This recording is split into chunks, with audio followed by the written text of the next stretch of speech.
To silent learning. ഞാൻ നിങ്ങളുടെ ഏറ്റവും പ്രിയപ്പെട്ട ജിതിൻ സാറാണ് സംസാരിക്കുന്നത്. മക്കൾക്കെല്ലാ ആളുകൾക്കും സുഖമാണ് എന്ന് വിശ്വസിക്കുന്നു. സാറിനും സുഖമാണ്. സാറിന് വന്നിട്ടുള്ളത് എന്താണെന്നറിയോ? 9ാം ക്ലാസ്സിലെ ഫൈനൽ എക്സാമിന് നമ്മൾ നിർബന്ധമായി പഠിച്ചിരിക്കേണ്ട 4 മാർക്ക് ചോദ്യങ്ങളുമായിട്ടാണ് വന്നിട്ടുള്ളത്. ചോദ്യങ്ങൾ മാത്രമല്ല, അതിന്റെ ഉത്തരങ്ങൾ കൂടി നമ്മൾ എന്ത് ചെയ്യുന്നുണ്ട്, ഈ വീഡിയോയ്ക്കകത്ത് പറയുന്നുണ്ട്. മക്കളെ, നിങ്ങൾ റെഡി അല്ലേ, സെറ്റ് അല്ലേ? അങ്ങനെയെങ്കിൽ നമുക്ക് എന്ത് ചെയ്യാം, ഓരോ പ്രധാനപ്പെട്ട ചോദ്യങ്ങളിലേക്കും പോകാം. മക്കളെ, ആദ്യത്തെ ക്വസ്റ്റ്യൻ എന്ന് പറഞ്ഞാൽ നിങ്ങൾ ശ്രദ്ധിച്ചോളൂ. What are the causes that led to the decline of feudalism? ഫ്യൂഡലിസത്തിന്റെ തകർച്ചയിലേക്ക് നയിച്ച കാരണങ്ങൾ എന്തെല്ലാം എന്നാണ് ചോദിച്ചിട്ടുള്ളത്. മക്കളെ, നിർബന്ധമായും ഇതിന്റെ ഒരു 4 പോയിന്റ് എങ്കിലും നിങ്ങൾ പഠിച്ചിരിക്കണം. ഫസ്റ്റ് പോയിന്റ് നിങ്ങൾ നോക്കൂ. First point, agriculture production decrease due to climatic change ആണ്. ക്ലൈമാറ്റ് ചേഞ്ച് ആണ് പ്രധാനമായും അറിയാം. കാലാവസ്ഥാ വ്യതിയാനവും അതുപോലെ കാർഷികോൽപാദനത്തിലെ കുറവും എന്ത് ചെയ്തിട്ടുണ്ട്, ഫ്യൂഡലിസത്തിന്റെ തകർച്ചയിലേക്ക് നയിച്ചിട്ടുണ്ട്. അതാണ് ഫസ്റ്റ് പോയിന്റ്. സെക്കൻഡ് പോയിന്റ് നിങ്ങൾ നോക്കിയോളൂ. ഫാമിൻ എന്ന് പറഞ്ഞാൽ നിങ്ങൾക്കറിയാം എന്താണ് മക്കളെ, ക്ഷാമമാണ് അല്ലേ. രണ്ടാമതാണ് ഇത് ഫാമിൻ അല്ലെങ്കിൽ ക്ഷാമം ഉണ്ടായിട്ടുണ്ട്. ഇനി തേർഡ് വൺ നിങ്ങൾ നോക്ക്, പ്ലാഗ് ആൻഡ് ബ്ലാക്ക് ഡെത്ത് ആണ്. പ്രധാനമായിട്ട് അറിയാം പ്ലാഗും അതുപോലെ തന്നെ എന്താണ് ബ്ലാക്ക് ഡെത്ത് അല്ലെങ്കിൽ നമ്മുടെ പകർച്ചവ്യാധികളാണ്. ഇനി നെക്സ്റ്റ് വൺ നിങ്ങൾ നോക്ക്, അടുത്തത് ക്രൂസൈഡ്സ് ആണ്. ക്രൂസൈഡ്സ് അല്ലെ, കുരിശു യുദ്ധങ്ങളാണ്. ഇത് 4. അഞ്ചാമത്തെ നിങ്ങൾ നോക്കിയോളൂ, king's monopoly of gunpowder ആണ്. രാജാക്കന്മാരുടെ വെടിമരുന്നിന്റെ കുത്തകയാണ് ഇത്. 5ാമത്തെ പോയിന്റ്. 6ാമത്തെ നിങ്ങൾ നോക്കിയോളൂ, പെസന്റ് റിവോൾട്ട് ആണ് അല്ലെങ്കിൽ കർഷക കലാപങ്ങളാണ് ഇത്. ഇനി 7ാമത്തെ നിങ്ങൾ നോക്കൂ, എമർജൻസ് ഓഫ് നാഷൻ സ്റ്റേറ്റ് ആണ്. ദേശരാഷ്ട്രങ്ങളുടെ ആവിർഭാവമാണ് ഇത്. Last point. അപ്പോൾ മക്കളെ, ഇത്രയും പോയിന്റുകൾ ഉണ്ട്. അതിൽ മിനിമം ഒരു 4 പോയിന്റ് എങ്കിലും നിങ്ങൾ പഠിച്ചിരിക്കണം. എന്നിട്ടേ നിങ്ങൾ എക്സാം എഴുതാൻ പോകാൻ പാടുള്ളൂ. എങ്ങനെയെങ്കിൽ മക്കളെ നോക്കൂ, ഇതിന്റെ മലയാളം നിങ്ങൾ കാണാം. അതും കൂടി നിങ്ങൾ ജസ്റ്റ് നോക്കുക. ഇനി അതിനുശേഷം നമുക്ക് നോക്കാം നെക്സ്റ്റ് ഇമ്പോർട്ടൻ്റ് ആയിട്ടുള്ള നെക്സ്റ്റ് ക്വസ്റ്റ്യനിലേക്ക് നോക്കാം. ക്വസ്റ്റ്യൻ ഇതാണ്, what are the problems faced by women in the society? അല്ലേ, സമൂഹത്തിൽ സ്ത്രീകൾ നേരിടുന്ന പ്രശ്നങ്ങൾ എന്തെല്ലാം എന്നാണ് ചോദിച്ചിട്ടുള്ളത്. ഇതൊരു എന്തായാലും വരാൻ സാധ്യതയുള്ള ഒരു ചോദ്യമാണ് മക്കളെ. നിങ്ങൾ നോക്കാം എന്തൊക്കെയാണ് അതിൻ്റെ ഇത് നോക്കാം. ഫസ്റ്റ് പോയിന്റ്, ഏറ്റവും ലിസൺ ഹിയർ. ഫസ്റ്റ് പോയിന്റ് നിങ്ങൾ നോക്കിയോളൂ, അട്രോസിറ്റീസ് അഗെയിൻസ്റ്റ് വിമൻ ആണ്. അല്ലേ, സ്ത്രീകൾക്കെതിരെ നടക്കുന്ന കുറ്റകൃത്യങ്ങളാണ് ഇത്. 1ാമത്തെ പോയിന്റ്. സെക്കൻഡ് വൺ നിങ്ങൾക്ക് crime such as denial of the right of education ആണ്. വിദ്യാഭ്യാസത്തിനുള്ള അവകാശം നിഷേധിക്കലാണ് ഇത്. Second one. ഇനി തേർഡ് വൺ നിങ്ങൾ നോക്ക്, different wage for the same job ആണ്. അതായത് ഒരേ ജോലിക്കുള്ള വ്യത്യസ്ത കൂലിയാണ് ഇത്. 3ാമത്തത് നമുക്കറിയാം, സ്ത്രീകൾക്ക് കിട്ടുന്ന കൂലി എന്ന് പറഞ്ഞാൽ സ്ത്രീകളും പുരുഷന്മാരും ഒരേ ജോലിയാണ് ചെയ്യുന്നതെങ്കിൽ സ്ത്രീകൾക്ക് കിട്ടുന്ന വരുമാനം കുറവായിരിക്കും. അതാണ് പറഞ്ഞിട്ടുള്ളത്.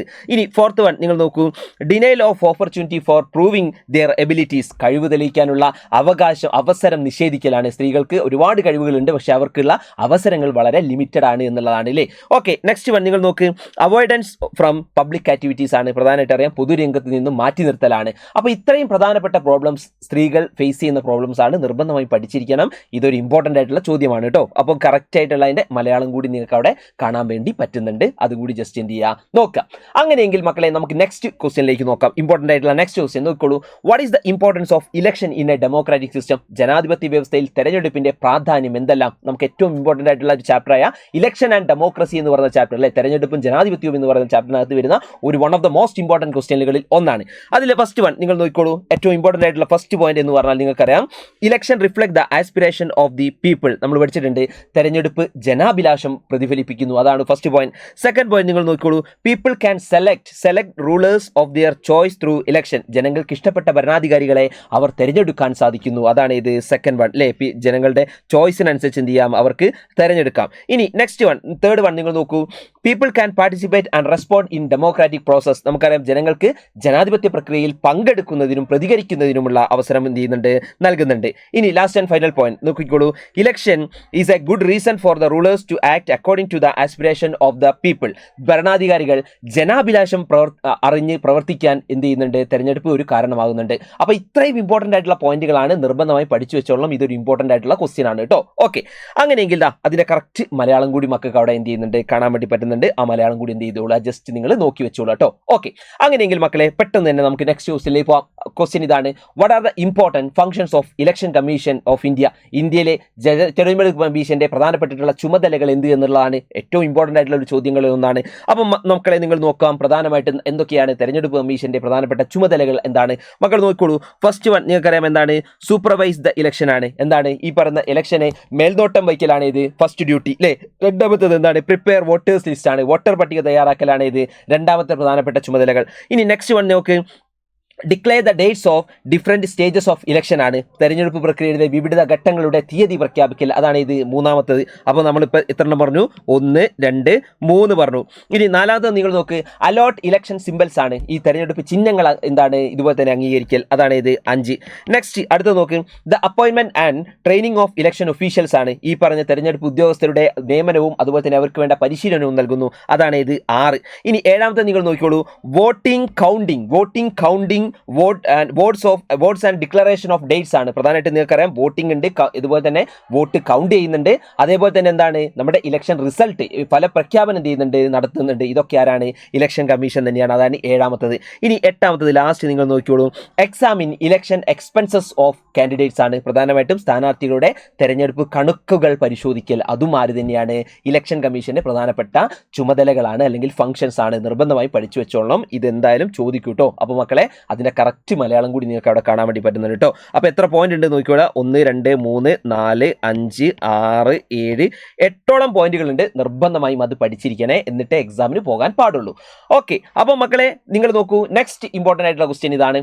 What are the important features of mixed economy? Mishra സമ്പദ് വ്യവസ്ഥയുടെ സവിശേഷതകൾ എഴുതുക.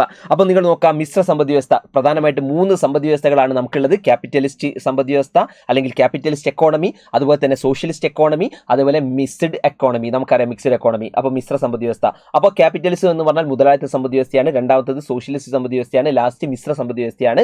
അപ്പോൾ ഈ മിക്സ്ഡ് എക്കോണമി അല്ലെങ്കിൽ മിശ്ര സമ്പദ് വ്യവസ്ഥയുടെ പ്രധാനപ്പെട്ട ഫീച്ചേഴ്സ് എഴുതാനാണ് ചോദിച്ചത്. ഇത് വരാൻ സാധ്യത കൂടുതലാണ്, മറ്റ് രണ്ടെണ്ണത്തിനെ അപേക്ഷിച്ച് ഇത് വരാൻ സാധ്യത കൂടുതലാണ്. കാരണം ഇന്ത്യ ഫോളോ ചെയ്യുന്നത് മിക്സ്ഡ് എക്കോണമിയാണ്, അതുകൊണ്ട് തന്നെ ഇതിന്റെ പ്രധാനപ്പെട്ട ഫീച്ചേഴ്സ് എക്സാമിന് ചോദിക്കും എന്നുള്ളതാണ്. അപ്പോൾ നിങ്ങൾ കാണേണ്ടത് ഓരോ എക്സാമിന് പഠിക്കുന്ന സമയത്തും നമ്മൾ ഏതൊക്കെ ഏരിയയിൽ നിന്നാണ് പ്രധാനമായിട്ടും ചോദ്യങ്ങൾ വരാൻ സാധ്യതയുള്ളത് എന്ന് ആദ്യം തന്നെ നമ്മൾ കണ്ടെത്തേണ്ടതുണ്ട്. അപ്പോൾ അങ്ങനെ കണ്ടെത്തിയിട്ടുള്ള ഏറ്റവും പ്രധാനപ്പെട്ട ഒരു മേഖലയാണ് ഇത് ഈ മിക്സ്ഡ് എക്കോണമി അല്ലെങ്കിൽ മിശ്ര സമ്പദ് വ്യവസ്ഥ എന്നുള്ളത്. അപ്പോൾ നിർബന്ധമായും ഇതിന്റെ പോയിന്റുകൾ മക്കൾ പഠിച്ചു വെച്ചോളണം. ഫസ്റ്റ് പോയിന്റ് നിങ്ങൾ നോക്കിക്കോളൂ, existence of both private and ഒറ്റ മിനിറ്റ് മക്കളെ, പ്രൈവറ്റ് ആൻഡ് പബ്ലിക് സെക്ടേഴ്സ് ആണ് അല്ലേ? Okay, private and public sectors. Okay, അപ്പോൾ ഒന്നാമത്തെ പോയിന്റ് എന്താണ്?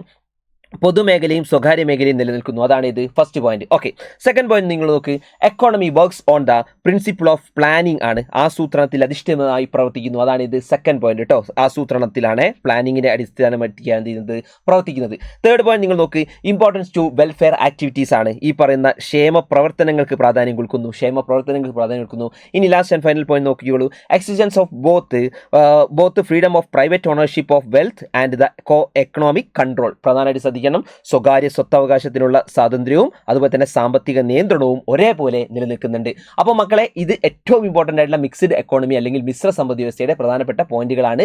നിർബന്ധമായും മക്കൾ എന്ത് ചെയ്യണം? പഠിച്ചിട്ട് പോകണം. അപ്പം നമ്മൾ ഇത്രയും പറഞ്ഞിട്ടുള്ള പ്രധാനപ്പെട്ടിട്ടുള്ള ചോദ്യങ്ങൾ ഷുവറായിട്ട് നിങ്ങൾ പഠിച്ചിട്ടേ നിങ്ങൾ എക്സാമിന് പോകാൻ പാടുള്ളൂ. ഞാൻ പറഞ്ഞല്ലേ, ഈ ചോദ്യങ്ങൾ നിങ്ങൾ പഠിച്ചു കഴിഞ്ഞാൽ നിങ്ങൾക്ക് വലിയൊരു സ്കോർ നിങ്ങൾക്ക് സ്കോർ ചെയ്യാൻ പറ്റും മക്കളെ. സോ എല്ലാ ആൾക്കാരും ഈ വീഡിയോ കണ്ടതിന് ശേഷം നിങ്ങളുടെ അഭിപ്രായങ്ങൾ, നിങ്ങളുടെ കമന്റുകൾ താഴെ കാണുന്ന ബോക്സിൽ നിങ്ങൾ എന്ത് ചെയ്യണം? ടൈപ്പ് ചെയ്യണം. കൂടാതെ നിങ്ങൾ ആരെങ്കിലും ഈ ചാനൽ സബ്സ്ക്രൈബ് ചെയ്യാൻ ബാക്കിയുണ്ടെങ്കിൽ അവർ കൂടി ഈ ചാനൽ സബ്സ്ക്രൈബ് ചെയ്യണം എന്ന് മാത്രം ആവശ്യപ്പെട്ടുകൊണ്ട് ഇന്നത്തെ ക്ലാസ് വൈൻഡപ്പ് ചെയ്യാണ്. നിങ്ങൾ കേൾക്കുന്നത് ജിതിൻ സാറെയാണ്, നിങ്ങൾ കാണുന്നത് ജിതിൻ സാറെയാണ്. എല്ലാവരും ഉഷാറായിട്ട് എക്സാം ചെയ്താൽ ഓൾ ദി ബെസ്റ്റ്. ബൈ.